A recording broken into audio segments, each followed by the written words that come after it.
I don't 100% know myself yet, and I think that's okay. I like to look at it that I'm ever evolving. One thing I do know for sure is that I can't stand still. I love that I've spent my early 20s exploring myself and the world, and I found that this restlessness is a theme that I've seen throughout my whole life.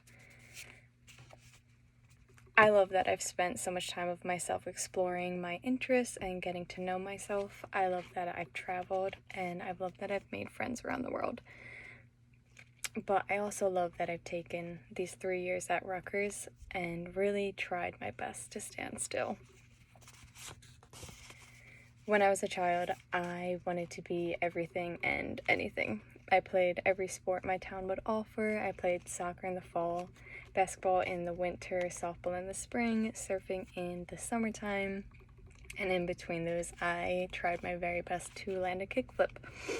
I wanted to be a hairdresser, I wanted to be a doctor, I wanted to be a professional skateboarder on the X Games and part of the WNBA. When I graduated high school, I knew I couldn't stand still. I moved to Maine, and there I spent the good half of the year working locally, meeting people that I still call friends to this day. But once again, I couldn't stand still. So I did gather myself and eventually went off to culinary school. I spent a good 2 years working hard and learning from talented chefs, but eventually I decided it wasn't for me. I just couldn't stand still. Following that decision, I decided to take a gap year.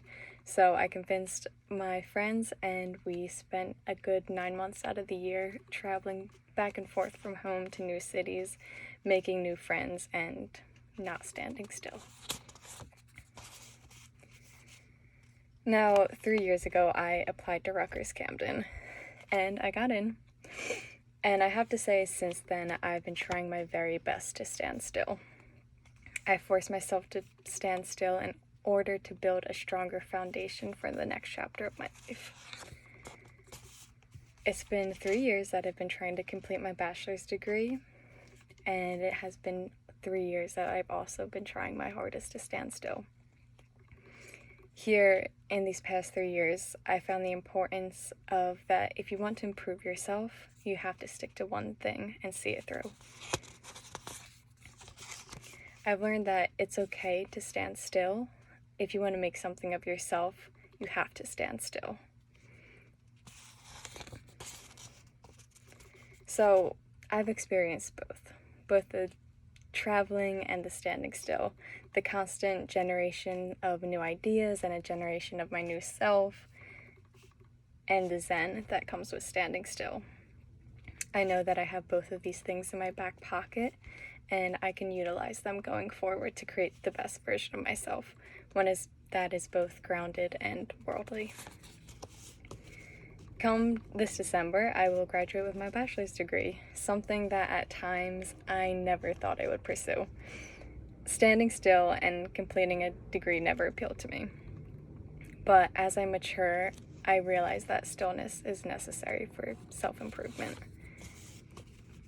Once I graduate, I will be free to move around. I can throw stillness to the wayside in pursuit of a passionate career. But now that I've experienced both, I know that you need both in order to create a strong foundation for yourself and the rest of your life. I know that there is a time to stand still, and there's a time for adventure, of exploration of yourself and your outer world.